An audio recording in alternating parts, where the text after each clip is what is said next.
Hello, everyone, and welcome to the Yvonne Priest Show. I'm Yvonne Priest, your little ray of darkness.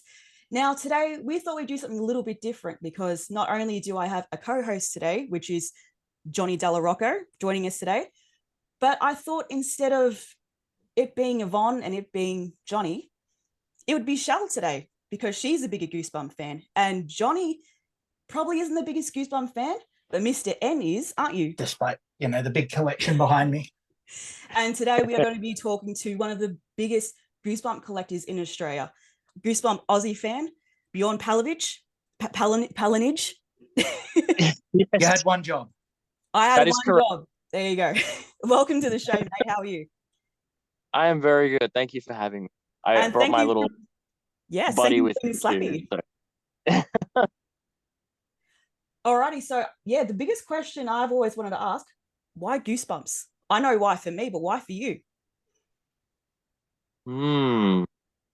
Well, it's a bit of a story.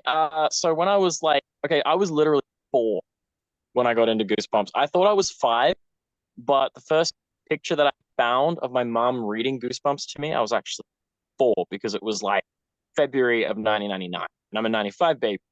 And so I was at my cousin's house in New Zealand, and I remember he was playing a game on the computer, and it was a Simpsons game. I couldn't tell you exactly which one. But yeah, so he was playing the game, and, I wanted to hang out with him because he's the cool older cousin, and he kept on pushing me away, saying go away, leave me alone. I'm stuck on a really hard part on the game. Go read a book or play with, the toys or something. So I remember I went over to his desk, and he just had a stack of books, and right on top was Night of the Living Dummy. And it was like love at first sight. Honestly, I fell in love. And I mean, that cover art for Night of the Living Dummy, other than the Haunted Mask, is of course the most iconic one. Mm-hmm. So yeah, I looked at it, and he said he remembers me staring at it for about 30 minutes, just looking at it. Didn't look inside it, just staring at it. And he said eventually he started flicking through the other books, but you were just looking at it. And it was kind of creepy and weird. He said you almost started to look like Slappy on the cover. So yeah, I don't know. It just Goosebumps from that moment, it was one of my first early memories as a kid. And now I'm obsessed. I'm hooked. And yeah, it's my favorite thing in the world. I don't know what I'd do without, honestly. Goosebumps is love, Goosebumps is life. So yeah, pretty much. Yeah. Yeah. Because me and Mr. N are a part of the era when it was just coming out. So we lived through all the hype of that and the TV show and everything. And I think probably around the time I noticed it, probably about halfway through the original series. So I had a friend who, I wasn't collecting the books annoyingly. She was collecting them. So she was getting them every single issue that came out. And I was so jealous. And we had a fan club thing as well, where it was in the fan club you could actually get the the TV retelling versions of the books as well. So I got 2 of those, and then I stopped collecting them because no one was going to pay for them. But yeah, it wasn't until last year that I finally managed to get the original series.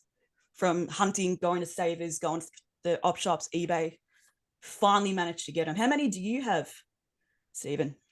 Okay, so I have got the entire original series. I'm missing 26, 42, 40. No, I've got 47. I'm missing 52 as well, and 54. But I've even still got. Ooh. So the original one that I got, I'd moved to a new school. This was in, I think, 1995, and I was sitting next to one of my friends, and he happened to have a Goosebumps book, and I was asking him about it. And so I went home and I was like, hey, Mum and Dad, you got to get me these Goosebumps books. And so they went out and got me this copy of Ghost Beach. That's the original version that I had. As you can see, I read the crap out of it. Yeah. It's in terrible condition. But after I'd finished reading that, I just immediately fell in love. And then the second one I got was Stay Out of the Basement. And then I think the third one I ever got was Why I'm Afraid of Bees. So those 3 will always be my top 3. And most of my collection is actually mine that I had from when I was a kid, or my brother or my sister's ones. And then I just went hunting relentlessly through like savers, op shops, and stuff like that. Now I've got a lot of the Give Yourself Goosebumps as well. I think I've got the first 10, and I've got a lot of doubles of the books as well. So it's been a big sort of reigniting my passion for it, where I try to set myself the goal of reading a book a day. And it's been great. Although I've been getting distracted because I've also been collecting Star Wars Legends novels as well. So I alternate between reading the two at the moment. So yeah, it's pandemonium. You were doing the thing of actually trying to read them from number 1 all the way to the end, weren't you? Yes, I actually want to do either a TikTok or a YouTube short series where I actually read one all the way through. But obviously I'm going to have to get, which one's number 26? 26 is, I think, a night in, which one is it? It's not A Night in Terror Tower. I know I'm missing Calling All Creeps. The one you're missing, number 26? Oh God, I should know at the top of my head. I should know this. It's like remembering the number of Pokemon books, like like the Pokemon cards, like, which number is Pokemon. 26. I'm gonna. Oh God, I don't think it's Terror Vampire Tower. Breath, because I've got Vampire Breath. You have to do a quick Google search. Number 26. My Hairiest Adventure. My Hairiest Adventure. That was one of the most hilariously bad episodes of the show, funnily enough. If there's any you guys need, you just let me know. Oh, don't worry, I intend to do so. A lot of them. I have heaps. And you know what? Your best luck will be the book festivals, the Lifeline Book Fest. That's where you find them all. You find all the rare ones. I don't think we do anything like that. Do we do anything like that down here? I don't think so. We should. It should be. Definitely. Wait, you guys are in Victoria? You said Melbourne? Yeah. Victoria, right? Melbourne, Victoria. I'd like to think there is. Every state, I think, does one. Like, there's literally one Gold Coast, one in Brisbane. Like, I always have heaps of them around here. And there's, I always find them. And yeah, it's crazy how you would think that, like, the rare books would be, like, the earlier ones, but it's actually the later books. Like, the Series 2000, some of those are really, really rare. And they catch like really high prices online and stuff like that. It's ridiculous. Oh yeah. It was at a time when no one wanted them. People weren't collecting them. Like books, I'd say like books like 35 onwards from like the Choose Your Own Adventure are like rare, and then Series 2000, the last few are really rare. And it's the same with the reprints and stuff like that. Like the Horror at Camp Jelly Jam is one of my favorites. This is one of the first 5 I ever got. That's my favorite Goosebump book of all time, by the way. How my favorite good is story. It? I love the Horror at Camp Jelly Jam, but have you seen the cover art for the new releases?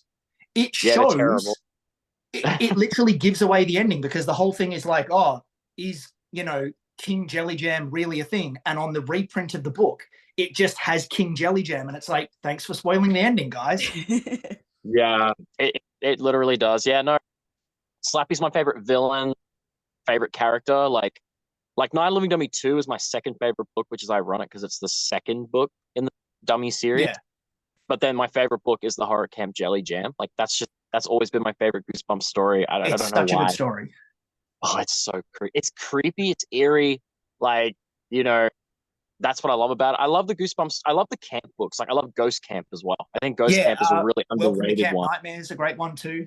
Camp Nightmare, great episode too. Like that's one of the best episodes in the series. One and Ghost Speech and what was the other one? There was one other one that got me, because when they aired them, they used to play the whole like 2 parts in a 1-hour episode, or they'd play 2 parts together. So there was Ghost Speech, and what was the other one? The Headless Ghost. Okay. Yeah. Those so like ghost stories. Yeah, those ones used to get me.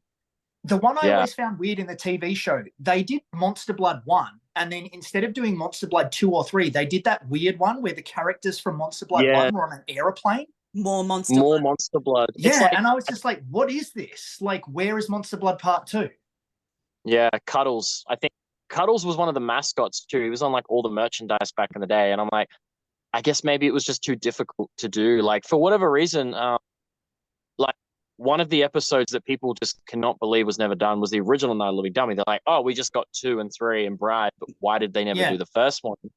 And they seem to think it was too difficult to be done, because you have like the infamous vomiting frenzy scene that happens in the auditorium where like all the kids are throwing up on each other and Yeah. stuff. And I'm like, I guess that would have been, I don't think it would have been difficult, but it would have been like too much for programming. I don't know, like for kids programming. I don't know. But then you Yeah. look at episodes like The Girl Who Cried Monster, and that was full Yeah. on. And then there was a scene from Attack of the Jack-O-Lanterns that was actually cut from the airing on TV because it was just so disturbing. Oh, Where that's like cool. they go up into the old people's place, and they go up into like this room upstairs, and all the kids are chained up, and there's this weird like ogre guy who's like, Yeah. got all these kids like chained up, and he's like, I love all your costumes, and he just has this like deformed face. And it was so creepy and weird. I'm like, kids back in the day would have just been absolutely freaked out by Yeah. this. So, but Also, it's on the DVD release though, so you can watch Yeah. it now, but it was cut from TV. When I got Also, the I'd never realized until years later, but Hayden Christensen is in Night of the Living Dummy. Anakin Skywalker is, the nerdy cousin, the really tall guy? That's Hayden Christensen. Oh yeah. Well, when it came Mr. to the Anakin. DVD release, I actually didn't realize they never aired Say Cheese and Die on Channel 10 here. And that's when I they found just skipped out that one. that Ryan Gosling's in that. And I had no Wait, idea. really? Yeah. Yeah. Huh. He is. He's the it's so crazy because he was actually recently interviewed for The Fall Guy with Emily Blunt, and they were asking him about like things they got to keep from like movie sets and shows that they did. And she goes, "Oh yeah, I got to keep like the Mary Poppins umbrella, etc." And he's like, "Oh, I got to keep the camera from Say Cheese and Die." And she's like, Huh. "What the hell is that?" And he's like, "Oh, it was a Goosebumps episode I did. You never saw it? Oh, you're lost." And I'm like, it's crazy to think he still thinks about that, even all these years later. So he obviously remembers his time fondly. But he was in Goosebumps and Are You Afraid of the Dark?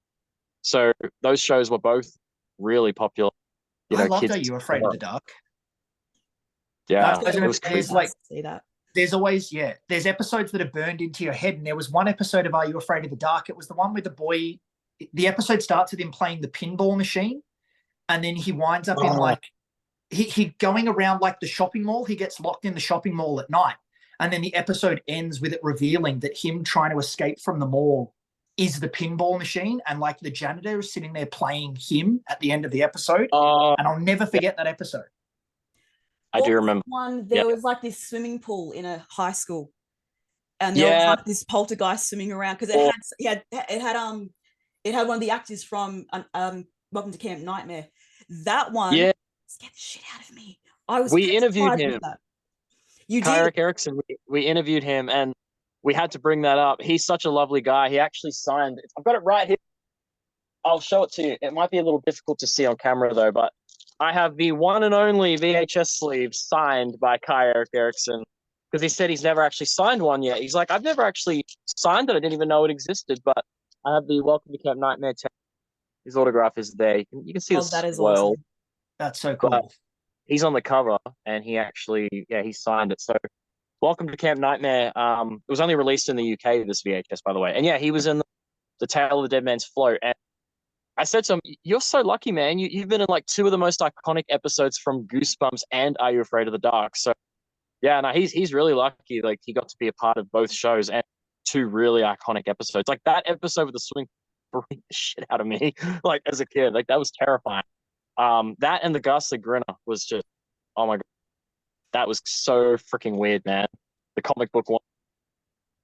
Yeah, and it was kind of like my introduction to sort of horror. I'm a huge horror fan now as an adult, but like as a kid, sort of like looking back on it and being like Goosebumps and Are You Afraid of the Dark? And like, because I've still got some of the old Fear Street books, that was my introduction to the world of horror. And I just became obsessed. Yeah.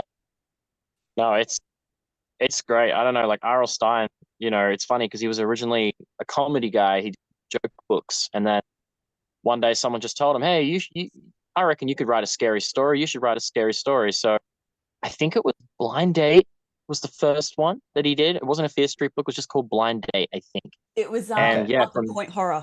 It was a Point Horror book, I'm pretty sure. Yeah. And then from then on, it just, but then Goosebumps was the one that just took off like crazy, like nothing they'd ever seen in publishing before. It was just a phenomenon in the 90s. And, now it's nostalgic, but I mean, of course, a lot of things. So what do you guys remember the downfall of Goosebumps was, because like obviously I didn't grow up then. I was a kid, so I caught just like the tail end of the hype. Do you remember what kind of made Goosebumps disappear? Like what One happened? one of the last new covers I remember seeing was the Blob That Ate Everything, and I really Yeah, don't remember seeing everything after that. Like there was yeah, actually pretty much anything after that. Maybe actually, I feel like that's the last new one I really saw. I think for me, the last one that I bought was, I think it was How I Got My Shrunken Head. And that was Okay. towards sort of the tail end of the 90s. I sort of, me personally, I kind of lost interest around that time, like The Beast from the East, Say Cheese and Die Again. And also, I think the death of like the Scholastic book bus. I know, because being a teacher nowadays, they still do the Scholastic magazines, but I remember that was a big thing that all the kids looked forward to, was when the Scholastic magazine came out. It was like, what's the newest Goosebumps book? We've got to get Goosebumps. Yeah. And then, I don't know, I just kind of grew out of it when I sort of hit high school, because I started reading more comic books around that time, started reading the Tomorrow When the War Began series. And for me, and then Goosebumps 2000 came around, and it was just, my friends and I, oh, have you read the new Goosebumps 2000? And it's like, yeah, it's not as good as the old stuff. Yeah, Even as 13-year-olds, we were already being hipsters. yeah. It's funny that, because like Series 2000, yeah, it was like that from what I heard. People didn't really care for it when it came out, but now all of a sudden it's like so desirable because it's like the books are like really hard to come by now.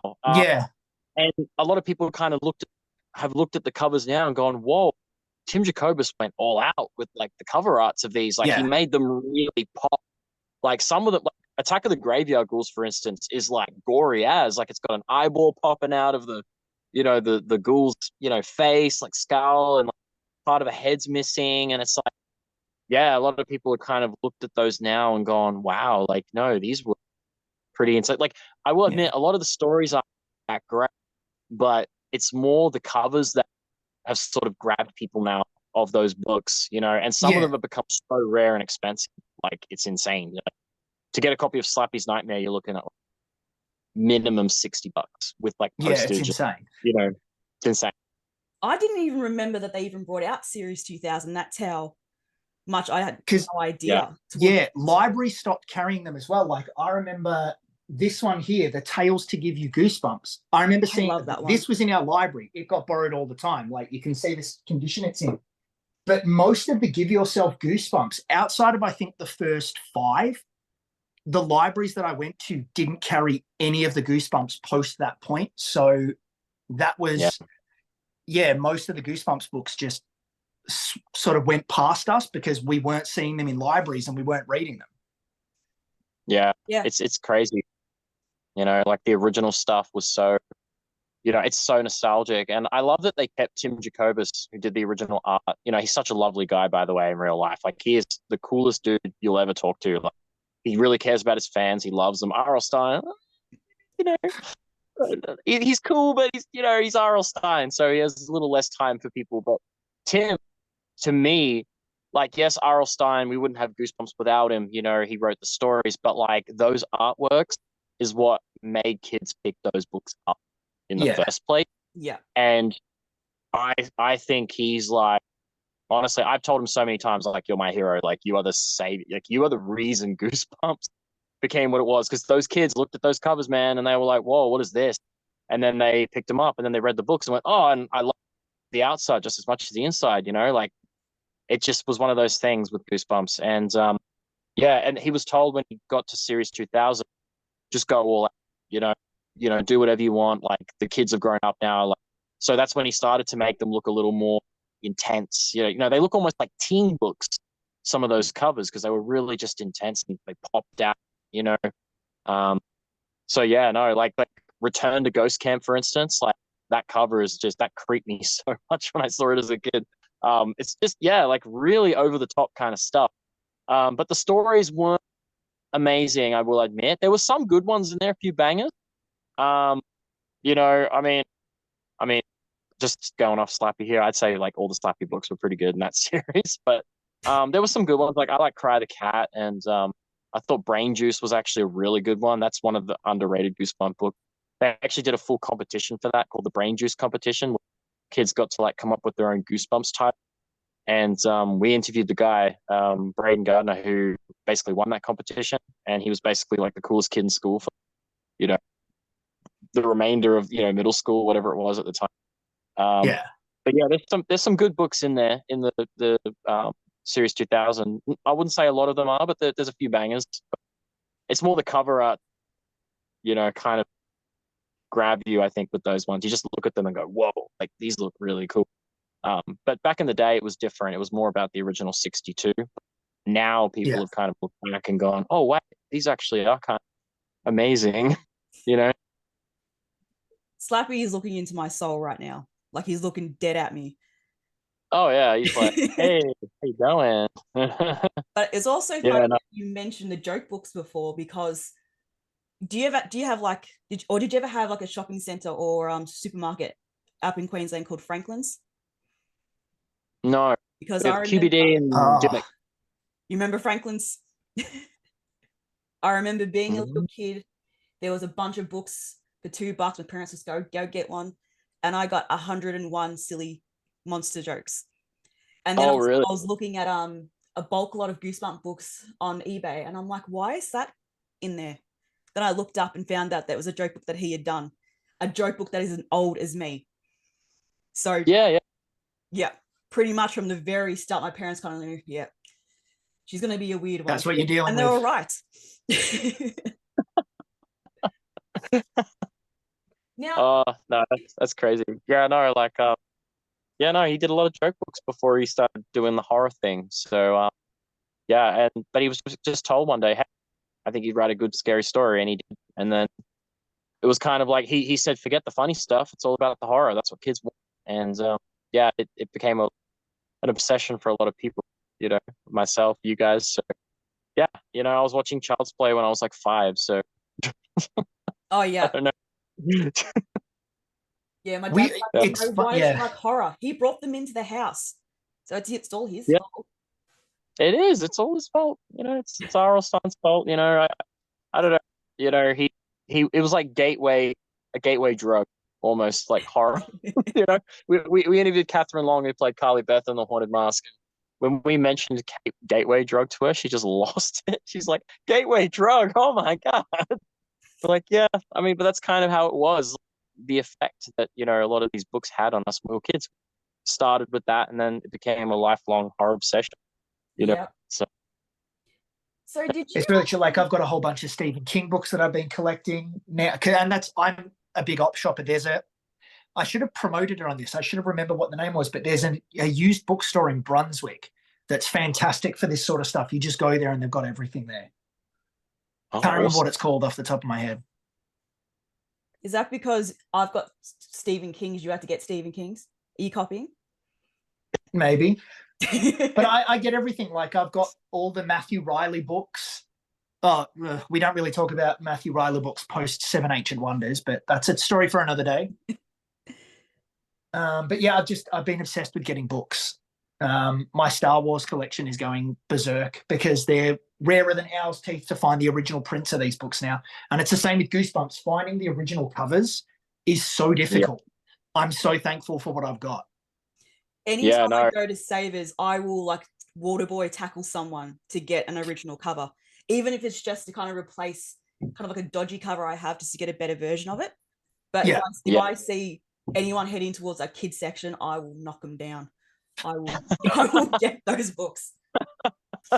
That's crazy.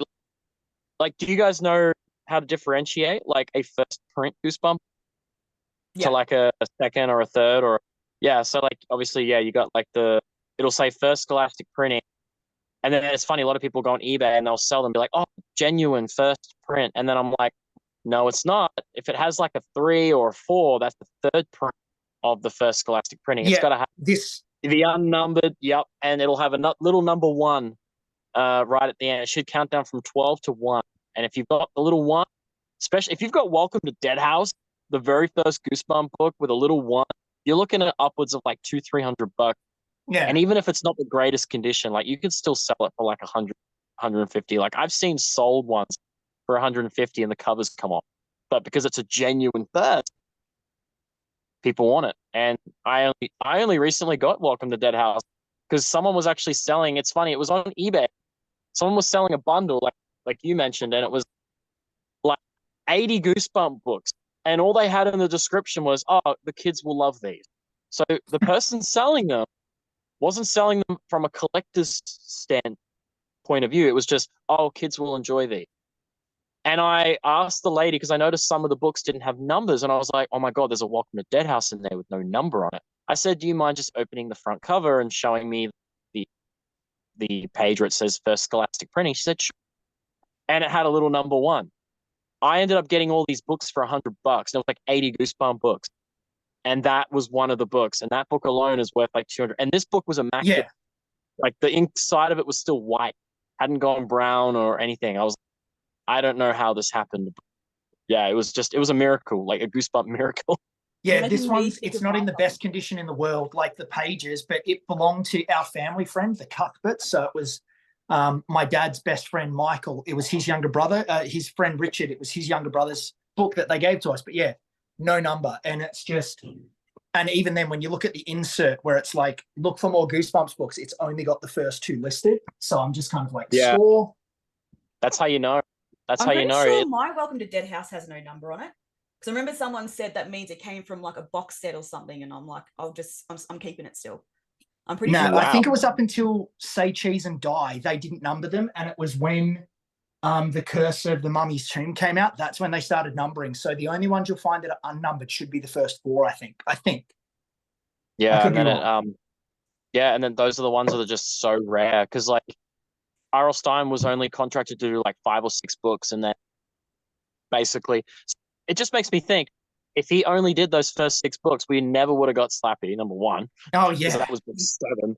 And I'm like, could you imagine if we never got that far? But apparently, he said, yeah, they were about to cancel Goosebumps, and then all of a sudden they just started selling. And they didn't know what was going on, but they think some kind of like secret kids network or something, like just kids telling kids, and then all of a sudden that's what it just was took for off, us. and then bam, it was like, nah, we need more books, and then book 7 came out, and then the world. Well, technically, the world was introduced to Mr. Wood. But yes, telling people Mr. Wood is the villain of the first Night of the Living Dummy. Slappy's not. Slappy's a secondary character. it's the Friday the 13th effect, where it was Jason's mom, and then Slappy becomes the villain. And I was like, that's literally what they did with Night of the Living Dummy. And the difference between the 2 villains is, so Mr. Wood is like, he's just violent. He's just violent. I'm going to poke your dog. I'm going to what? Slappy is like, gets in your head psychologically. Like what he did to Amy in Night of the Living Dummy 2 is kind of like messed up in a sense. Like he isolates her from family. Like he isolates her. He writes her name in red paint all over her walls in her room, like Amy, Amy, Amy. I'm like, Slappy's a psychopath. Like, you know what I mean? Like he is not like, and I'm like, Mr. Wood was cool, but Slappy's just like that. He's almost like a Hannibal Lecter, creepy, weird psychopath villain. And that's why I loved it. And also the second book, to me, it doesn't take 3/4 of the book to start. You know, it happens pretty straight away, you know. Like the first one, it's like more than halfway through the book, nothing happens. You know, like nothing happens yet. It takes so long. The cover's great, but I don't know, like the Goosebump crew guys and I, we always say we think the second one's better one story-wise, gets into it more, and we think Slappy's just more messed up, you know, like what he does in terms of, you know, he literally walks and stalks. Do you know what I mean?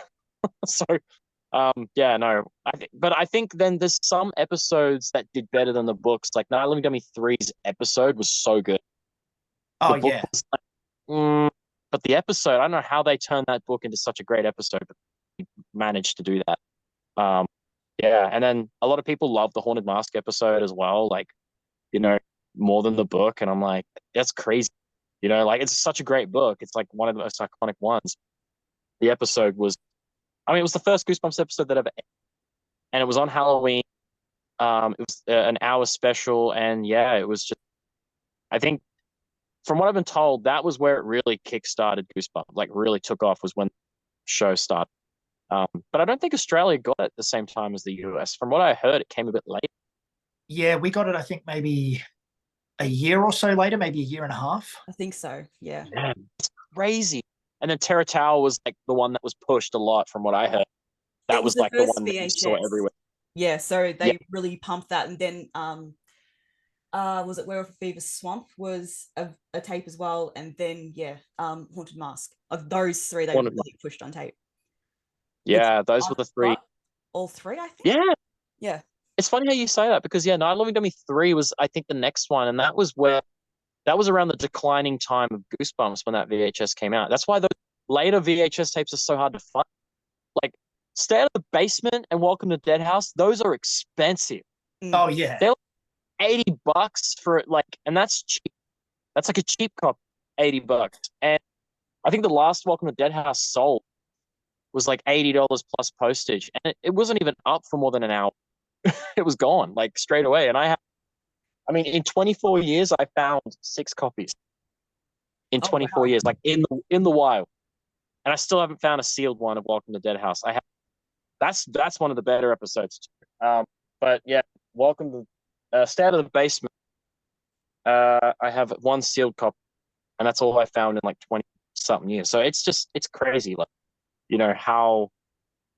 how rare this stuff has become. And if only you thought back then, like, hey, I'm just going to buy a bunch of these, kind of, you bought a booster box of Pokemon cards, you'd be a very rich man right now. Oh So, yes. Because I'm thinking the TV show kind of just disappeared from TV. Like it just all of a sudden just wasn't on. Like after maybe 2 seasons, maybe 3. Yeah, I think the last episode I ever remember watching was Attack of the Mutant. And that wasn't from the second season. I think because they showed them out of order in Australia. We didn't get them in the order that they came out in the US. Yeah, it was very different here. Very different. But we'd record them on VHS. I wish we still had those old VHS tapes. I do. You got to get the box set now. You can get a box set, but even that's expensive now. It's like $200 to get the box set of all 4 seasons. Yeah, I think I got mine for 70. And then kind of like I went and watched like the later episodes, like Shocker on Shock Street, and I was like, yeah, I can kind of see why we didn't get these. They really weren't the best episodes. They weren't great. There's a real decline in the production value and stuff. First 2 seasons of Goosebumps were like the best.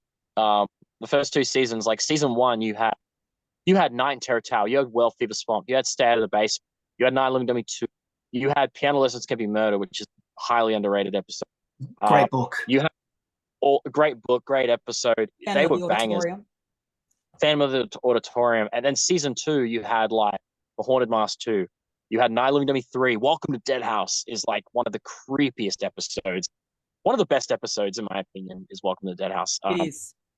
That was one that. And I think that's because the book was so different. Reading the book again, the book was so different to the rest of the series. Like it was very horror based. There was very little humor in it. It's like especially the ending where like it's describing all of the people, like, their faces melting off and stuff like that. And you're just kind of like, the hell? Yeah. Yeah.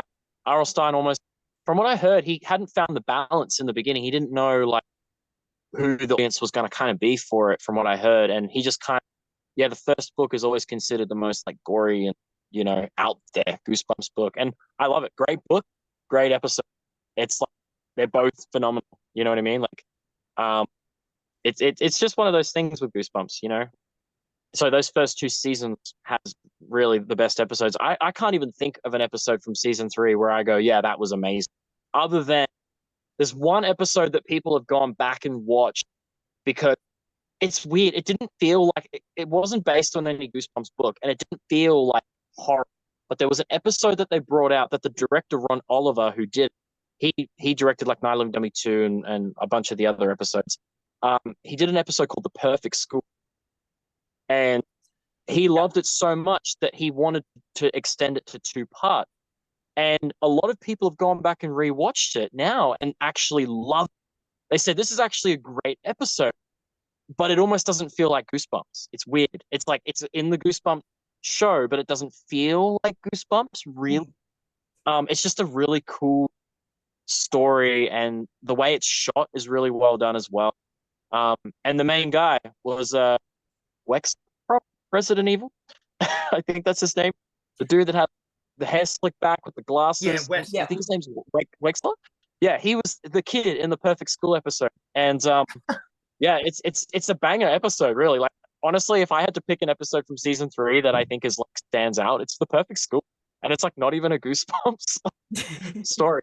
It's weird. It's an underrated one, but a lot of it's crazy because it did become quite popular to the point where they actually did release that one on its own DVD, because it did start to become more popular and people were like, hey, I want this episode. And they brought out its own like DVD release just for that one 2-parter. And it was a 2-parter that was originally only meant to be one. So yeah, they made it longer because people liked it, which is crazy. Just things you wouldn't expect. Did you have a world record attempt? Did you try to get your collection marked as like a world record collection? Am I getting that correct? Or Yes. you did? So basically, this was about a year ago, I would say. It was around this time last year. Yeah. I reached out and basically I'm not the only one that has a big Goosebumps collection. There's a guy in, I think, New Jersey, and he's got a pretty decent size collection as well. But he recently started selling all his stuff. So at the time when I wanted to do it, I was like, oh, do I attempt it or do I leave it? I don't know. And there was another guy in France who also has a really big collection now. And he's been, yeah, it's crazy. He's always trying to like one up. And I've noticed that, like, I'll buy something really cool and then I'll like post it online and he'll be like, oh, damn, I missed out. And then he'll find something like 2 days later and be like, oh my God, look what I just got. And I'm, dude, like, I know you're doing this just to like annoy me. But I started noticing all the competition and then I kind of just backed away from it. But I don't know. I'm thinking of maybe going back and trying again, because a lot of these guys have sort of held back a bit. One of them's even started selling off their stuff. So I'm thinking maybe I'll go back and try to go for the record again. But personally, I think I hold the record for the most unique items, I would say. But I will admit Nick, who's one of the Goosebumps crew guys, he has some pretty unique items now. Like he has like me, he has an original script that was actually used in the Goosebumps TV show, signed by everyone. So he has the original Haunted Mask script signed by the whole cast. I have a Night of the Living Dummy 3 script signed by the cast. So I have Hayden Christensen's autograph from when he was like 14 on that script. And that's what's so weird. It's like, I look at it and I go, Hayden Christensen signed this like before he was famous, and he was probably like 15 or something. You know what I mean? So I think I have a lot of unique items. I want to say I have the most items. Like if I had to, like, because I'm pretty sure from what I was told, they count everything. Yeah. And I would say I probably do have the most Goosebumps items. But then I see people every day like saying, hey, I'm selling my collection. And then I see in the background they have boxes and boxes of Goosebumps stuff. I'm like, God damn, how much do you have? Like, do you know what I mean? And it makes me think like, oh, do I have the biggest collection? So I don't know. I guess, why not just give it a go? I'm thinking I might reach out again and just, get them to come over. I don't know exactly how they do it. Because like, would it be each individual like one-off item? Because you collect like pretty much any book that you can get your hands on, you keep, don't you? Yeah, it's funny. Like a lot of people say to me, like, "Oh, you're going and you're just grabbing them all." And I'm like, to be fair, I buy them, I sleeve them, and I usually will trade or sell them to people that need them. Yeah. And a lot of people don't realize that I do that. A lot of people just see me grabbing them and go, "Oh, he's just grabbing every Goosebump book." Like, what about me? Like, for instance, when I was at the book festival just recently, so I was with my friend Logan, and I heard this girl just scream out to me, "Oh my God, Goosebumps Aussie fan!" And I'm like, someone watches me here, and she's chasing me down, and she's like this really pretty girl. She's really nice, and she's like, "Oh, I love Goosebumps so much. Oh, I noticed actually on your Instagram story that you got so many books. I'm trying to find the Monster Blood books." And I was like, "Oh, which ones do you need?" And she's like, "Oh, I need number 2 and 3." And I was like, just went through my bags. I'd already paid for the books, just gave them. And I was like, "Hey," like, and people don't realize that I do that a lot. Like I will just give away books or I'll trade them. Like if someone's missing something, but they might have something I want, I'll do a trade. You know what I mean? But I like to buy them and sleeve them and protect, I guess, because now when you find them, half the time they're destroyed. The pages are coming off, they're ripping out. They get that really brown, like, on the inside pages where it goes like really brown. And that's just from like moisture, like people reading them and not stored properly. It's also when they used to make the paper, they use pulp. So there's like wood chips and stuff like that in them as well. So that's why they're brown. Not great paper, eh? No, not at all. From what I heard. No. So you got to sleeve them now. You got to sleeve your Goosebump books, especially if you have some of those later like TV Presents books. Like if you've got like Calling All Creeps, Attack of the Jack-O-Lanterns, Revenge of the Lawn Gnome, the TV Presents books, you're looking at $250 to $350. I haven't even seen for those ones. the one book. They're so rare. Like I have found a few in the wild, but luckily when I bought them, it was years ago and no one really cared. But now they're just so desirable and people want them. And it's the books that were very popular back in the day, like we were talking before. They're the ones that came out later when people didn't really people just stopped caring. Yeah, those are the ones that are rare. Now, I got Werewolf Skin. I think I paid $15 for it just because it was the last one I needed, and like the cover's almost off, and I'm like, oh yeah, I want to read it because I haven't had a chance. I've never read that one. I'm like, but if this cover falls off, I'm going to punch myself in the face, so I can't do it. You got to do that. You got to sleeve them. It's a long process. I had thousands to sleeve, but once I did it, I just felt this weight lifted off. Like, okay, I'm protecting them now. Like. And it just stops the moisture getting in. And I was basically told by a guy at Carrara Markets, he started sleeving all his books, even his VHS tapes he was sleeving, because he was like, they get moldy. Like they get moldy on the actual tape and then it ruins them. And, some people will try to sell like, I don't know, a copy of like an original copy of Karate Kid, which is worth like hundreds of dollars if you've got like an original tape. But if it's got mold on it, it's worth nothing. You're just buying the cover. No, you say that. I'm like, do I have Karate Kid? I'll have to go check that now. Because there's a bunch of over there. The original first release of the Karate Kid, or like movies like that, like even Child's Play, like the original Child's Play, like large clamshell copy, like they're expensive, and you got to check for the mold. Sometimes like I'll find. I hear it's actually quite easy to get it off, but you need like a secondary player, and you just keep the lid off and just kind of wipe it off. But it's a process. It's a very delicate process. Yeah. Very delicate because you can really easily like ruin the actual tape. So when you put it on, it's very delicate. See, if I was getting it cleaned, I'd probably take it somewhere. I wouldn't trust myself. I'd be like, no, I'll let a professional do that. But yeah, to protect your Goosebump books, easiest solution, go to Choice and just grab a pack of like 50 of these or 60, however many, and just sleeve them. And then, I don't know, like, especially if you've got some of those later books that are worth a lot of money, like even if you don't want to sleeve all of them, like, just sleeve the rare ones, just the extra special ones. Give them a little bit of love. So have you had a love for any other Stein series? Like, was Fear Street something for you, or was it always just Goosebumps? Because I've got Fear Street as well. Funny enough, the series that was out when I was a kid, like after Goosebumps, was the Nightmare Room. That came out directly after Goosebumps, and it was like the TV show came out when I was a kid, and it's crazy because that show had some of the biggest like child actors or just stars of the time in that show, and I always wondered how they even got them. And from what I heard, it was just they were all fans of Goosebumps, and they all wanted to do it because it was like, hey, it's the new R.L. Stein show, let's do it. You had an episode with Amanda Bynes. You had an episode with Frankie Muniz.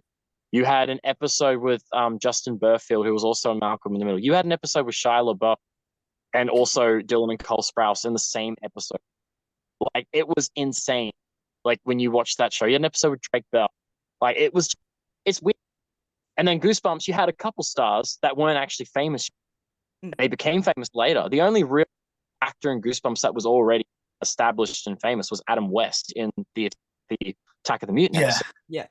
And then you had Jeff Goldblum in the Escape from Horrorland game because Steven Spielberg was like a producer on that game, which is still insane to me. But that was peak Goosebumps. Like, that was the peak of the hype and everything. But the Nightmare Room, I feel like every episode you watch, there is some famous celebrity, you know. And I mean, like at the time, Frankie Muniz was like top of the world, like as a child actor in the early 2000s with Malcolm in the Middle and Big Fat Liar and all those things. And he was in an episode, and you're just like, what the hell? Like, and then Amanda Bynes shows up in another episode, and you're like, okay, like, is there some contract here where like we have to get like every episode we have to have some like, famous actor or actress or something? But no, it just turns out a lot of them read and watched Goosebumps when they were kids, so they all wanted to get in on this new show. But and the thing is, the show was great. Like some of those episodes were really good. It's just unfortunately didn't have the Goosebump name. So yeah, that was the unfortunate thing. But if you go back and watch it now, it's like, wow, this show had some star power, especially for the time, you know, back in the early 2000s. What was the other show they did? It was the Something Hour. I ended up watching it on Prime. The Haunting Hour. Haunting Hour, yes, because Christopher Lloyd was on an episode, and that was actually one of like the best ones that they did. Yeah. I don't know. R.L. Stein. A lot of people seem to jump on his stuff. You know, like there's some pretty big actors, you know, high profile people tend to, you know, connected to a lot of the things he does. Yeah, it's crazy. I think it's just, you know, we forget Goosebumps was such a phenomenon, and it still is. It's just now it's, I don't know, it's nostalgic now. But they don't really. I mean, they did the new Disney Plus show, but it wasn't. I don't know. What did you guys think of the new show? Did you watch it? Haven't watched it. Just don't, because I looked at the trailers and I was like, I see what they're going for here, but I'm good. Yeah. Maybe I'll look at it one day, but yeah, it just it didn't strike me as something that I had to see. Yeah. No. Because they saw Fear Street had some success on Netflix, and they thought, let's do something like that. But it just made every single thing that made it Goosebumps, which was like an afterthought.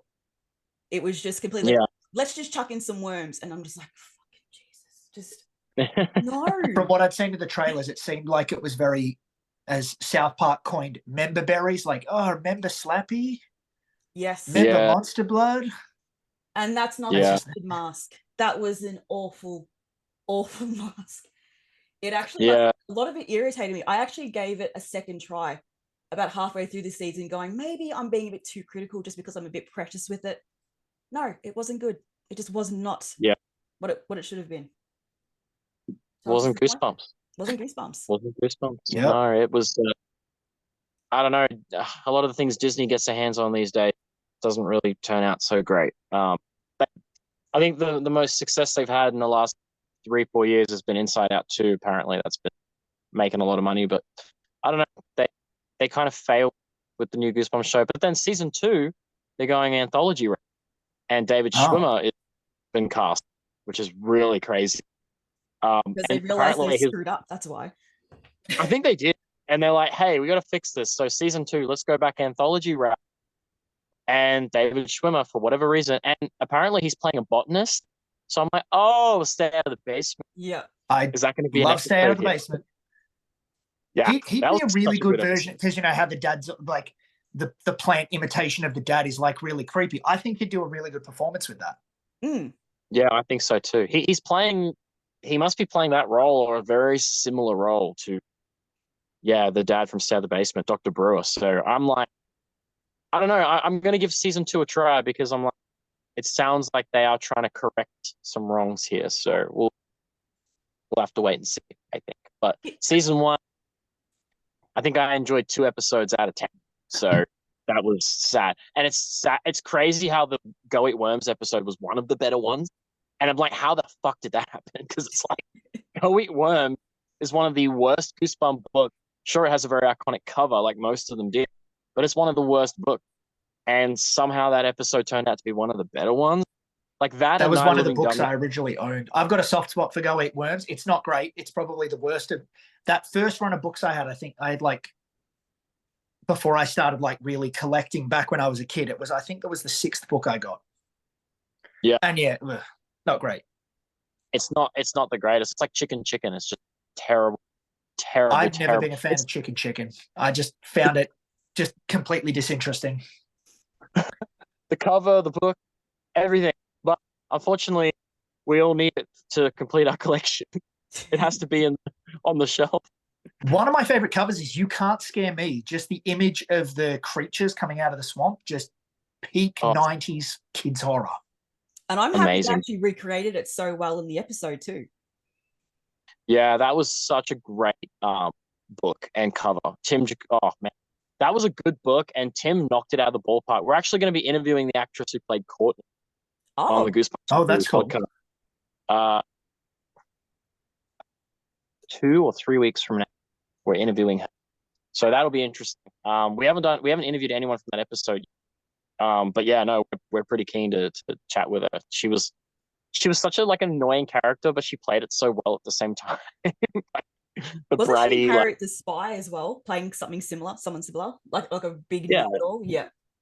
She was the know-it-all kiss-ass character, in that one. But, I don't know. Like, it's funny when I go back and watch it. I love all those weird characters in Goosebumps. Like, if you watch Werewolf Skin, like Arjun is like the best character, the guy with the glasses and the curly hair that's just like repeats everything his friend says. Like, he's such a doofus. Like you'll say, yeah, the person that gets bitten by a werewolf, and then puts on the skin, dies. And he's just like, yeah, dies. And he's just like repeats everything he said. He's such an idiot, but he's like such a great character. And we tried getting him on for so long, but like, I don't know. He just never responds to us. We're like, maybe he doesn't look too fondly back on those days. But we're like, dude, you were a legend in Goosebumps playing this idiot. Yeah, no, I don't know. It's one of those things. Like, but yeah, You Can't Scare Me was a great book. The cover art, the book itself, even the episode. I like the episode. It was a little cringy at times, but a lot of it was cringy. In the Goosebumps series. But that's it. That's the charm it had. Yeah. I was about to say that's the charm. It's like when have all these like 80s cheesy movies and people go like, oh, it's stupid now. I'm like, yeah, but it was a part of the time it was made. That's what makes it so good. Yeah, it's like the time. Something that really annoys me, when I was a kid, my brother and I loved the Super Mario Brothers movie, unironically. And now the Super Mario Brothers movie is receiving like a resurgence in modern times where people are ironically enjoying the movie. And it's like, oh, if you actually go back and watch it, it's great. And it's like, when I was a kid, at no point did I sit there and go, oh, this is stupid. Why aren't there giant mushrooms? And that's not what bells are supposed to look. I didn't care that it was corny. It was the same with Goosebumps. Was the opposite. When you watch that, like watching The Night of the Living Dummy and watching Hayden Christensen and being like, this guy's such a nerd. Like, what a dork. Shut up. No, I agree. I do. I was always so cynical when it came to watching children. When it comes to watching adults, like I always found as a kid, I always hated kid characters, which is funny because kid characters in movies were always created to cater to us kids. And I'd always sit there and just be like, I really wish that kid would just shut up. Like watching The Last Action Hero, it's like, can that kid just shut up and let Arnold Schwarzenegger be Arnold Schwarzenegger? Like, shush. Oh, that poor Austin O'Brien. I think that was his name. He was the kid that was in My Girl 2. I just remember. Oh, he was, yes. Yeah.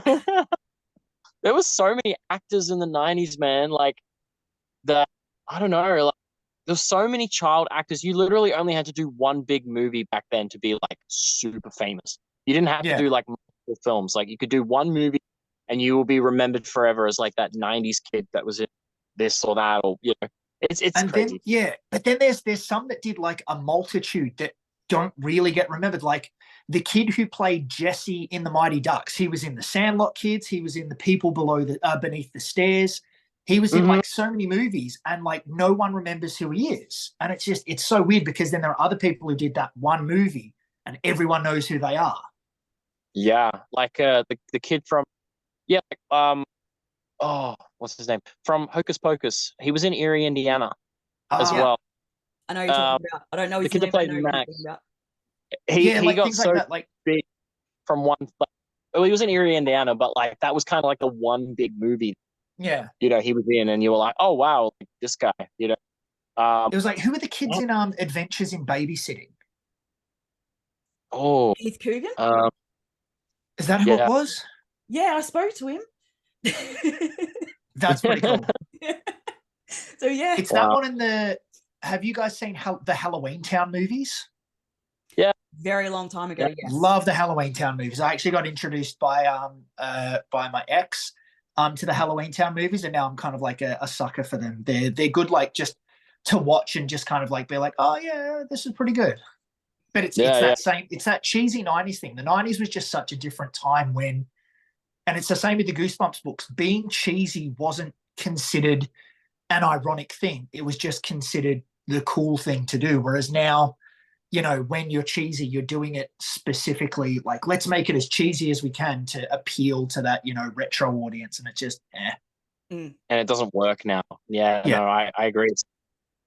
Can I commend you for actually saying the Sandlot Kids before? Because when I was younger, I'd call it the Sandlot Kids. Because that's what it was called. Into the Sandlot, and then everyone thought it was a Mandela effect. I have a tape over there that says Sandlot Kids. I remember seeing a trailer on you know, before some, I think it was Neverending Story 3, but let's not get into that one. Jack Black was in that. Hey, he's like a fetus. He's like so young in that movie. But growing up, people were saying to me, Michelle, it's not called the Sandlot, and I'm like, no, it is the Sandlot Kids. Same thing with the first Mighty Ducks. It was called the Mighty Ducks was called Champions. And then people go, Michelle, it's wrong. It's literally sitting over there. It says Champions. No, it was Champions. Just stop talking to me. Yeah, good old Emilio Estevez. But then, the actor from the Sandlot Kids was in the Mighty Ducks, Mike Viet, and he became a heartthrob. And he was what? He was in the Mighty Ducks 2 and 3, and he was in the Sandlot Kids. And then was he ever in anything else? I don't think so, but he was a huge heartthrob, back in those days. Hey man, Luis Mendoza. Yeah, man, he was cool, man. And then, I mean, you know, I've said this how many times, but I love Edward Fell. Love Eddie Fell. You know, and of course everyone knows him as John Connor and American History X as the two main ones. I mean, this is Detroit Rock City, but he was in a really cool film. I love Detroit Rock City. That's such a time capsule movie. I've got the tape. I've got the tape right here. And fact is famous, and his name is literally on the cover of movie. But good old. Oh, that's a different cover to the one I've seen. Yeah, that's the large clamshell one. And then, you guys remember the film Pecker? Yeah, yes. John Waters one. Edward Furlong was just man, he's one of those actors, man. He just ruined his career, but he was in a really cool film. I don't know if you've seen it. It's weird because it's become a cult classic, but it was not considered a great movie back came out, and it bombed at the box office. It was called Brain Scan. Yes, I know Brain Scan. I know that one. And the American cover though is so much cooler. It's just a real cult looking film when you look at the cover. Brain Scan. That's cool. But yeah, if you haven't seen this, man, it's such a good movie. Let's put it this way, it's cheesy, it's cringy, it's got a teenage Edward Furlong, and it's so 90s. The film is just, and it's weird because Scream Factory released a Blu-ray of it, and they do a lot of those cult films because over the years the film has slowly grown legs and become a 90s cult film, even though back then it bombed, no one cared about it. It's weird, it feels almost like a Goosebumps thing when you watch it. But it is such a cool film. It is awesome. It's got everything you love about the 90s. And a lot of people say, usually when they go up to Eddie and they meet him, they're like, it was just the most 90s film ever. It's a great movie. If you haven't seen it, definitely check out Brain Scan. Will do. It's cool, man. It's a cool movie. Yeah. Can I find it on streaming, or do I need to? Because Flix HQ's been shut down, so finding. I would say so. Yeah, I'm pretty sure. I'm pretty sure it's on YouTube. You just have to find even if you find a 480p version, it'd probably look fine. Because it is. I love watching movies like that. You used to be able to watch Screamers on YouTube. It's been taken down now. Have you guys seen Screamers? Classic 90 movie. It's based on Philip K. Dick's The Third Type. It starred. What's his name? The guy who played RoboCop. I can't remember his name. Why have I gone blank? Yeah. I know his name. We're forgetting the names. He's in Naked Lunch. He's in RoboCop. Paul Weller. Paul Weller. Yep. Yeah, it's it's very much, it's 90s cheese. It's basically the premise of the movie is it's actually based quite closely on the book, but basically during a war on some backwater planet in space, basically the humans developed these machines that would hunt and kill humans on sight. And basically the machines started self-replicating and stuff like that and started creating more advanced models and stuff like that. And now they're hunting and killing the humans.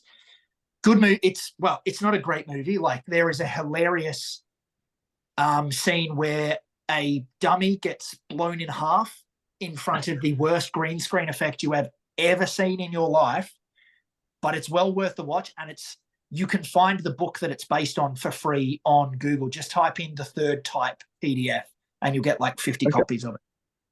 Nice. Oh yeah, no, I'll definitely check it out. Yeah, I'll check one out. That'll be my homework. That's what I want to do. Like, so I'm starting to revamp my TikTok stuff. So I've got 3 personas. I've got Mr. N, who's like teaching me all about books and stuff like that. Then there's Rocco, which is all about wrestling and being, cynical and, like a drop kick. But I want to create a character called 90s Steve, who's all about 90s stuff. And funnily enough, it's ripped off wholesale from the character 90s Kid from Linkara. Have you guys ever watched Atop the Fourth Wall? No. Okay, you should check him out. He's been on YouTube for, I think, 15 years now. But he reviews comic books. He does one a week. Fascinating stuff. He created like this whole storyline revolving around how his character is basically like Earth's champion and stuff like that. It sounds so stupid. It's very much a product of that like nostalgia critic, angry video game nerd, early YouTube community kind of thing. But I have been watching this guy for years, and he's a good watch.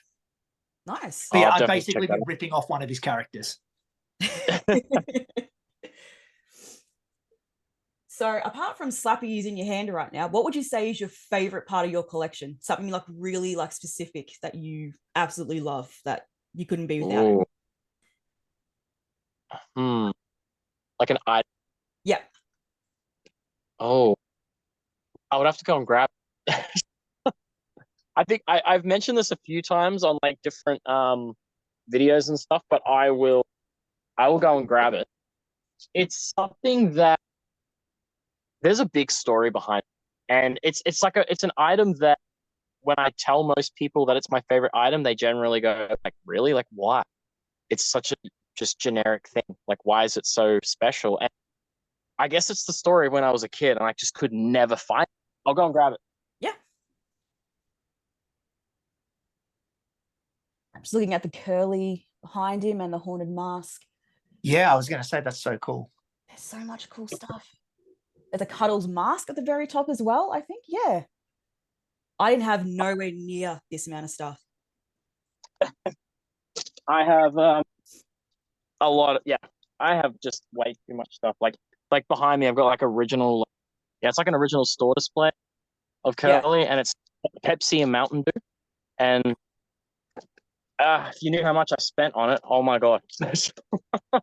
well, that Curly one's Ruffles, so I'm guessing that's probably like an import from America, isn't it? Yeah, it was, the shipping alone was like $800.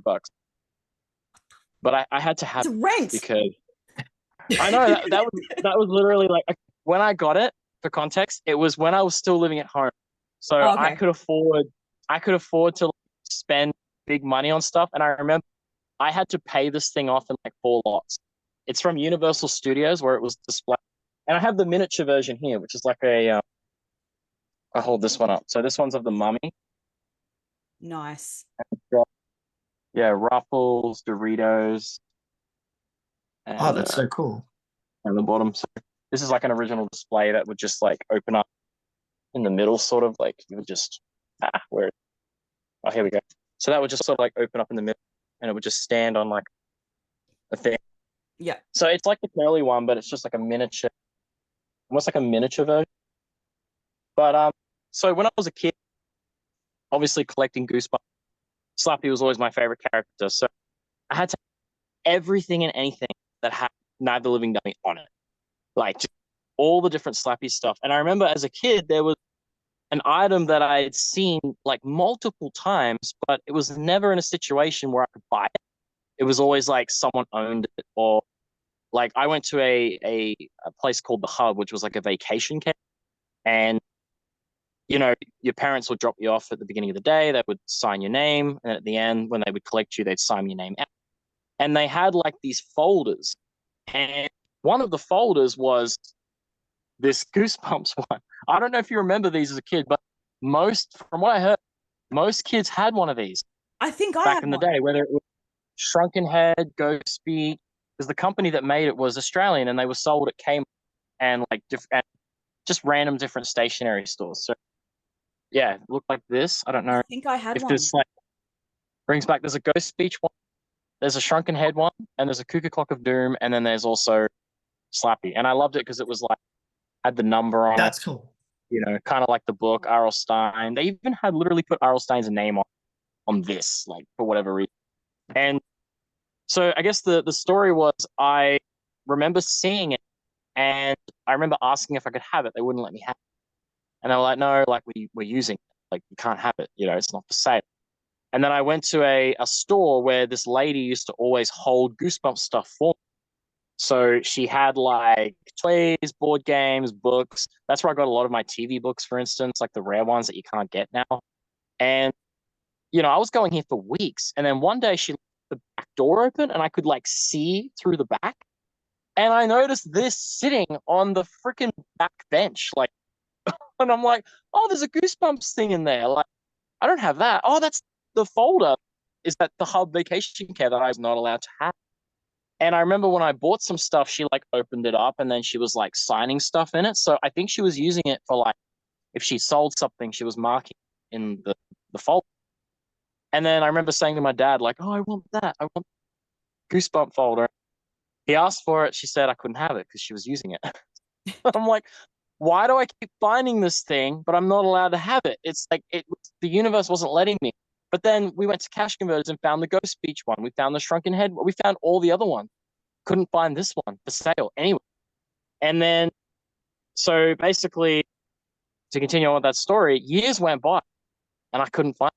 It like never came up on eBay, never came. And even though it was supposedly very common when they did release it, but most kids used them at school, threw them away, whatever, or like was put in a garage in a box and forgot about it. So, yeah, no, I eventually found it, but it took like nearly 10 years till I finally found it. Now I have six because over the years people have like heard my story and they've reached out and been like, hey, I've got one. And then eventually, but like 24 years, I've only found six. Like that's not much. That's like one every 4 or 5 years, you could almost say. That just goes to show how rare Goosebumps stuff is now. But yeah, when I finally found it, it was so weird because we were in Sydney and we went to a collector's like antique mall thing, and they had a whole bunch of different stuff. And I remember asking for Goosebumps, and they said, I think we have one item, but I don't even know if it's for sale. And I'm like, oh, okay. Went out the back and they brought this. Like of all the things it could have been, it was just this. And my dad immediately took out his wallet and said, I'll give you $100, right? He knew how much I wanted it. And he just was like, here's $100. Just take the money and give it to my son. Because he knew the struggle of trying to find this thing, like to put into my collection, because I had all the other ones and I needed. And he immediately took out his wallet and was like, here's $100. Like, can I buy it? And the guy was done.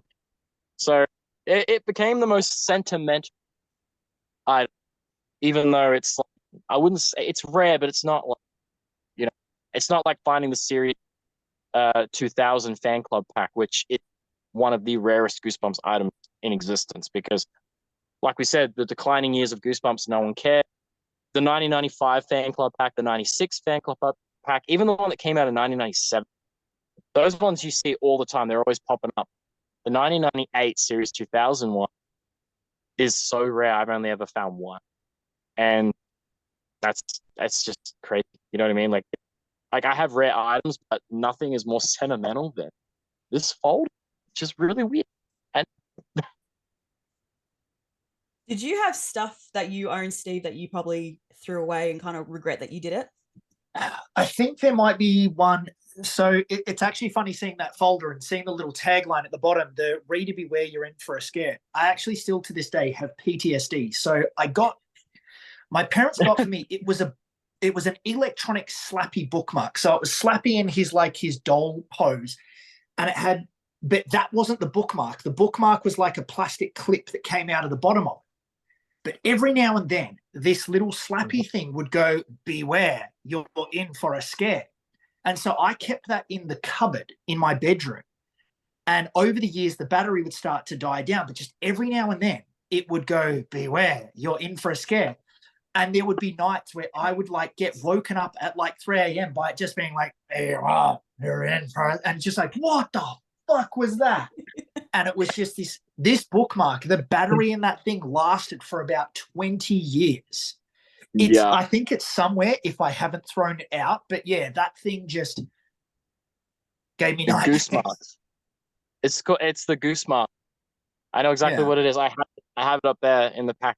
It's they were called the goose marks, which it's weird. Goose marks, spooky speakers, these items had the most bizarre names.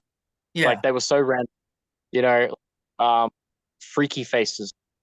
It was literally the name of the Goosebumps product, just freaky face.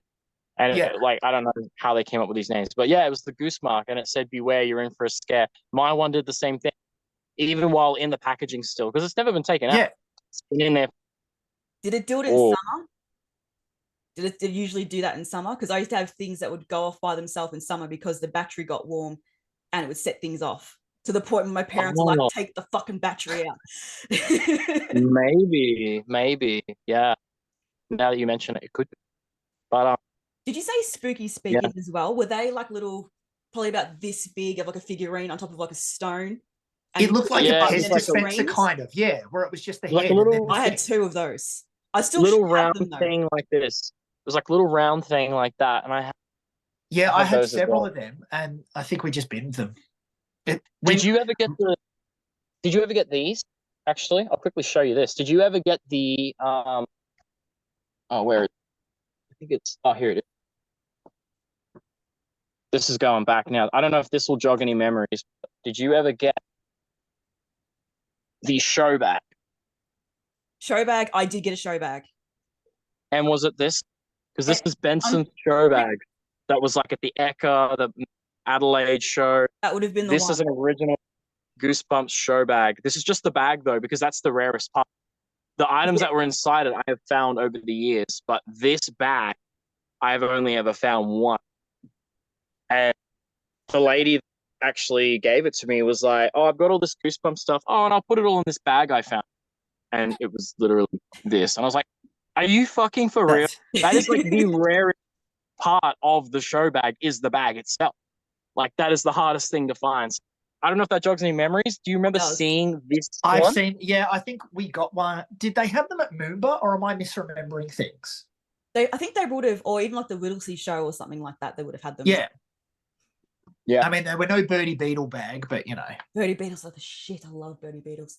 Birdie Beetle. Have you had a Birdie Beetle recently? No, not recently. What's wrong with them? Terrible. Oh no. The chocolate is it's got that little chalky white stuff in it. Oh, really? Terrible. Yeah. They're not great. Because they were dirt cheap. I remember in the show bag there was a bookmark of Slappy, and half of his face was plastic and the rest of him was cardboard. The one where it'd open up and be like that? No. I'm looking at it right now. It sat, his head would sit above the top of the book and the rest of him was cardboard. Yeah. I'm looking at it right now. I had one of those 2-tier pencil cases. Now, everyone at school had one with curly on it, and I was the only one who had it cuddles, because I'm like, I want to be different. I'm going to have cuddles. Yeah, when we moved to the house, I may have thrown that away, and now I kind of regret Those are really rare now, those pencil cases. It took me 20 years to get the full set. Funny enough, the Cuddles one is the one I only own one of. I have 3 of Slappy. But there's a curly one? Pretty sure there was a curly one. I saw curly stuff everywhere. And oh my god, I'm missing one. I got Cuddles because everyone else had the other one, and I wanted something different. That means I'm missing one if there's a curly one. Are you serious? No, I thought I had them all. Oh shit! Hopefully I'm right. I feel like No, because like there's the Slappy one, there's the Mummy, It could have there's a been Cuddles Slappy one, though.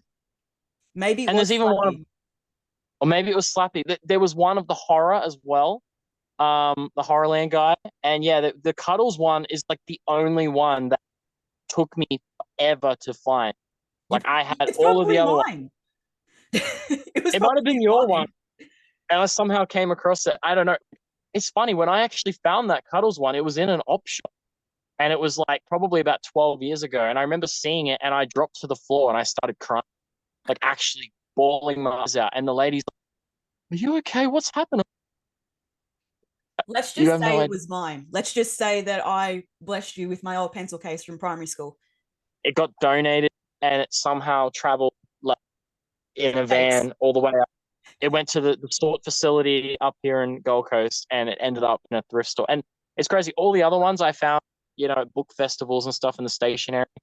Um, I even found some of them still sealed, like because obviously pencil cases, those are the things that they would have just made heaps of back in the back to school time. Yeah.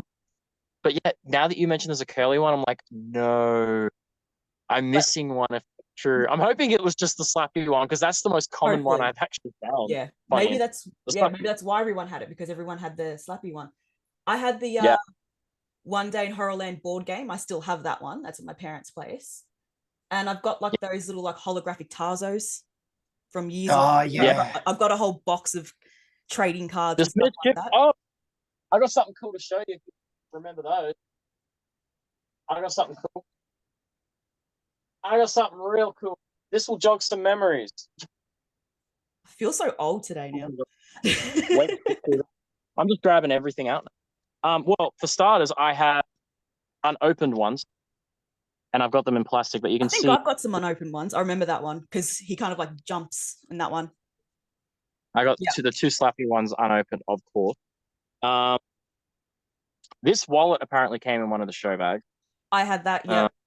I remember that this one. wallet, Mm-hmm. because you look at the back of it, how it's got like the nothing on the back. Yeah. That was a real show bag item. It always had the licensing stuff on the front, but like the show bag stuff never had like anything on the back. They were always just like blank for Yeah. some reason. I don't know why. Because they were just But yeah, we made. had. They were just made for the bag. That's why they go. Oh, it's like It's weird. $2 worth of value. You're like, sure it is. Don't come Yeah, lie to me. like I sold show bags. I know this shit. you thought. Oh, well, like it's weird because like they're licensed, but they're just cheap license. It's so weird. Okay, does this jog a memory now? Oh yes. We got the original chip packet. Of course, I have that. Um, these are so hard to find, by the way, but I have this one. They even had the burger rings, Oh wow.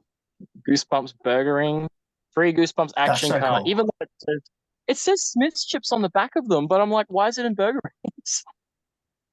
It's so weird.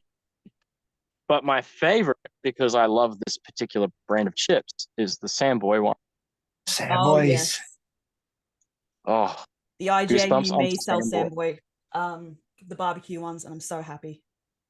And then the last Aussie one that I have is the Twisties. Oh yes. Very old packaging. I thought I better pull these out, but I do have the Ruffles and Doritos ones too. I love seeing that old school Doritos packet with the big white strip across it.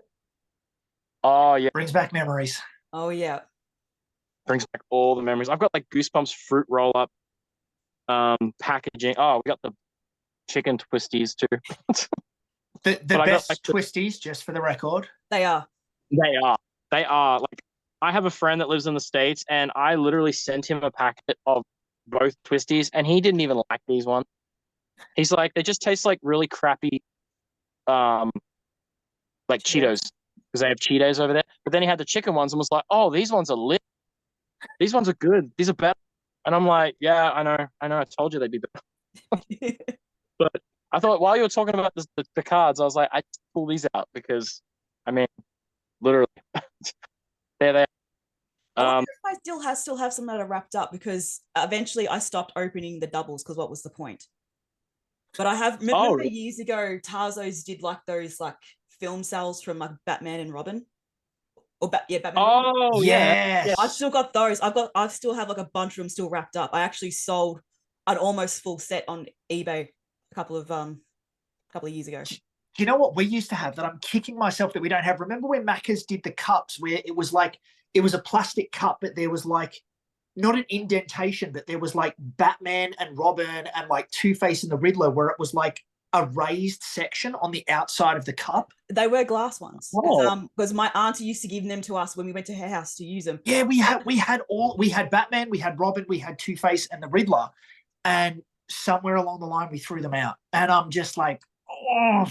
For some reason, we couldn't get our hands on the Two-Face one because I remember the handle was the coin. It was made up of pieces. But everyone else had that one, but we never had that, and it used to piss me off. And I think my sister fluked one at Savers. Oh, really? Hopefully she fluked it at Savers. No. This are all the things that are worth money now. She fluked 3 glasses from Austin Powers 2. I think she paid like $6 for them. They can be sold for like $80 on eBay.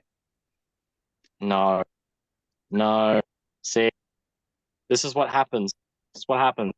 That's why this is why you don't find Goosebump books in op shops anymore, or very rarely, because people are like starting to catch on that, oh, these are worth money now. I'm going to sell them on eBay. Oh, I have a first print that's worth $200. I will sell that on eBay. And I'm just like, then people like me come along and just be like, yeah, I'll pay $200 for it. Don't know if I want it. Do you remember like these? Because I was told that these were very common. The tape dispensers. Yes. I don't actually. I never had one, but one of my friends from school had one. And that's the slappy tape dispenser. That's a tape dispenser. It just looks like a toy.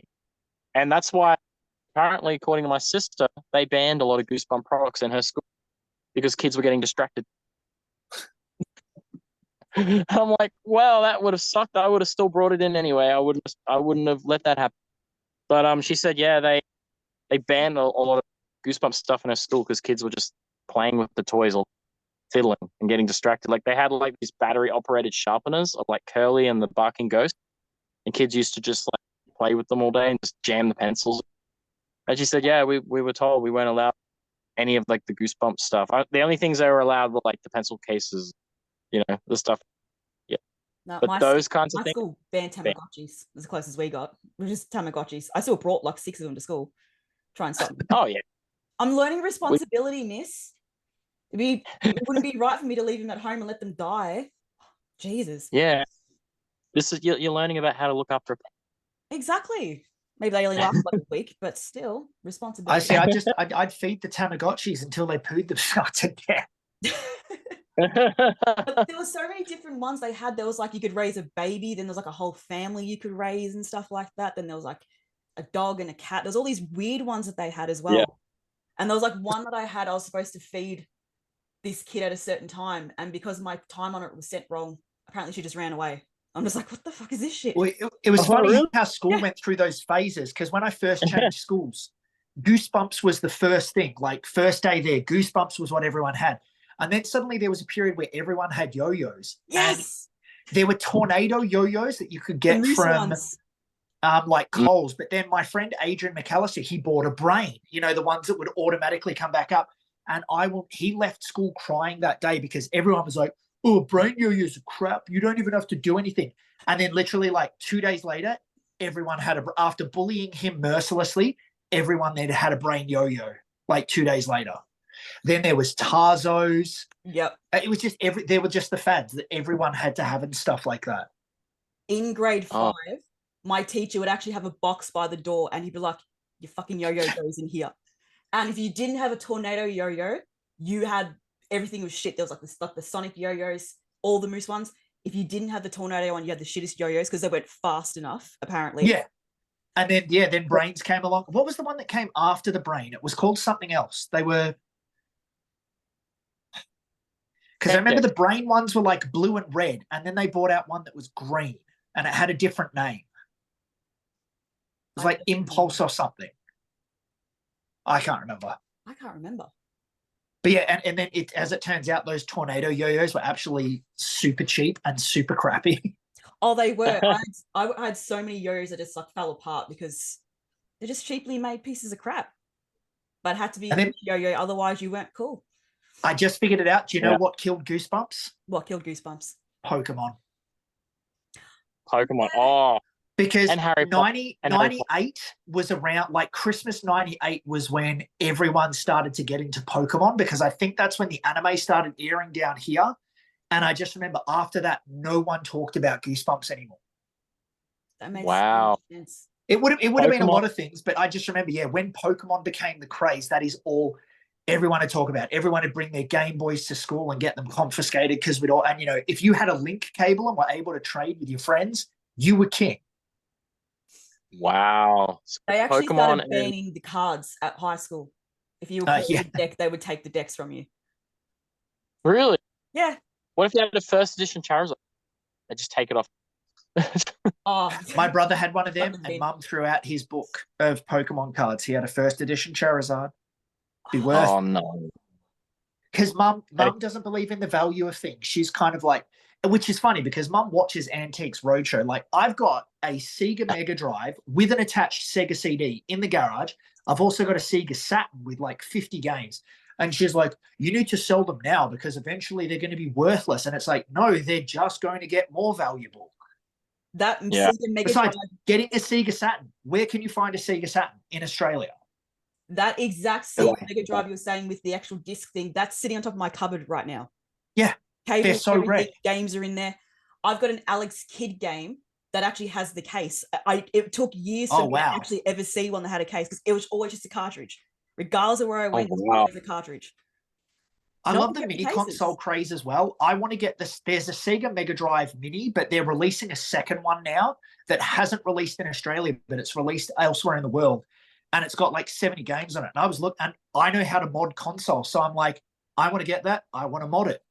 Come on, bring it to Australia. Because as much as it's good to collect physical games, being able to, because basically the SNES Mini and that, they're just Raspberry Pis. And being able to have those pieces of history, in some way or form, because obviously that's why I fully support ROM sharing. I know there's, the controversy around ROMs and stuff like that, but it's the same with like books. As much as I love having my physical Goosebumps books, I hope that like digital copies will be created, because if you go and get Epic, which my students use, they've only got audiobook versions of some of the books. They don't have the complete series in like actual text form. It's only in audio form. And that really disappoints me because kids aren't getting that same experience of reading it themselves. Mm-hmm. Yeah, exactly. Yeah, that was what it was always about, eh? Like anywhere I went as a kid, I always took one with, like if we went on a plane or we were going for a long drive somewhere, it was like I'd be reading a Goosebump book, literally, or playing Pokemon on the GBA. Literally, I was a Pokemon kid too, so like I can't be like, oh damn Pokemon, like you know what I mean? I can't say that because it's like I like Pokemon and I like Harry Potter, so I can't be like, damn Harry Potter, like all the reasons for Goosebumps' downfall. But in a way, like it just makes all the stuff more like desirable and rare, because it was only for like, it's weird, it was only for like a brief time when you think about it. What, 95 it took off, and then 98 it died. So like 3-4 years Goosebump hype, and then that was it. Sometimes it only takes that amount of time. Like look at the Beatles. They were technically only, from their first album, Please Please Me, to the last one. It's only 5 years. Granted, they were performing long before that, only 5 years. Spice Girls, only 5 years. Sex Pistols, 2? Yeah. 1 album? You do it literally, right. but one of the most, keep doing it. Yeah. 1 album, but one of the most influential albums ever. It's in the top 100 albums ever made. Sex Pistols, because it was revolutionary. Like my dad told me when that came out, everyone went and bought that EP because it was like, what the fuck is this?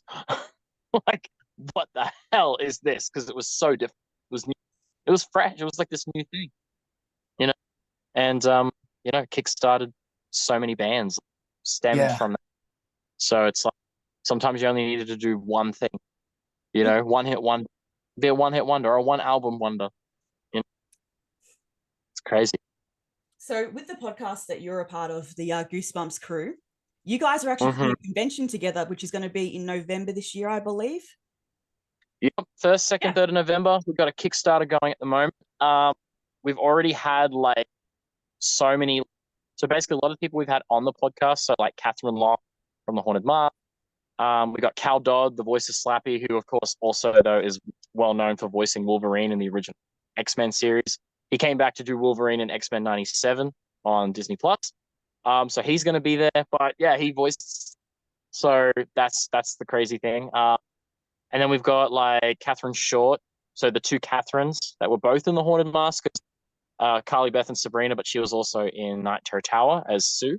So we got her coming along. We got Tim Jacobus, the original illustrator. We got Craig White, who did the Black Spine Choose Your Own Adventure. So all the rare ones, essentially, he did the covers for those. So we've been basically telling people, like, if you want your super duper rare, like $100, give yourself Goosebump book signed by the man who did the cover, like that's just going to make your book even more expensive and rare. So yeah, it's the 1st, 2nd, 3rd of November, Cincinnati, Ohio, the birthplace of R.L. Stine.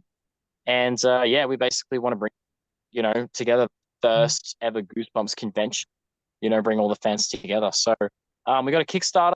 So yeah, donate as little as $20, $5, whatever you can. But to those that can't attend, if you pledge $20, you get to live stream the whole event from home. So you'll be sent like a code, and you can just sit and watch like all the panels, because we're going to do panels.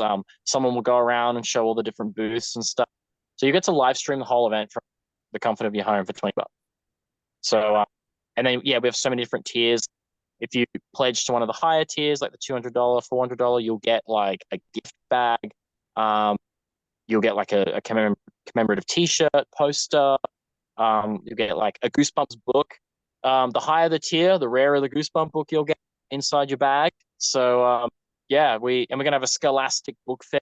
So not Scholastic, but Scare Elastic book fair. So we'll just be selling Goosebump books, maybe some Fear Street, Nightmare Room. Yeah, and we're gonna sell some vintage Goosebump stuff. And yeah, we're hoping to get R.L. Stine there. But he basically said to us, once you're funded and if it gets off the ground, reach back out. So you never know, we might get the man himself. Yeah, so that's what we're working on, the first ever. So it's called One Weekend at Horrorland. That's so cool. Yeah. And we got Kai Eric Erickson's possibly coming now from Are You Afraid of the Dark and Goosebumps. Yeah, and we got who else? We got Avery Jones, who was the puppeteer and voice of Slappy in the Goosebump movie. Well, he did the promotional voice work, but he did all the puppetry for Slappy in the Goosebump movies. So we got him coming along. Alan Doucette, who was the original props master on the Goosebumps 90 show, he's going to be there. So yeah, we got some really cool guests that are going to be showing up to this. So you got a Haunted Mask reunion as well. So we're going to be doing a Haunted Mask reunion. The aim is to hopefully be able to do it at the event as well. So like for a live panel, because we got both Catherines and we also got Amos Crowley, who played Chuck in the Haunted Mask. So yeah, we got a reunion going. We're going to be doing a podcast episode for that as well. But we're hoping if the event gets funded that we will also get to have the reunion there. It's a once in a lifetime for Goosebump fans to meet these people, because they have never done conventions before. Half of these people. Cal Dodd's done conventions. Tim Jacobus has done them now. Yeah, like a lot of these actors and actresses from like the Haunted Mask and stuff, they have never done a convention. So this will be your one and only time to get your VHS tape sleeve signed, or whatever else you have from the show that you want signed. This is your chance. So, yeah, Catherine Long's only done one convention, and that was back in the 90s. So she's never even done an interview about the Haunted Mask. So she did one for us, and she's going to be at the event, which is crazy.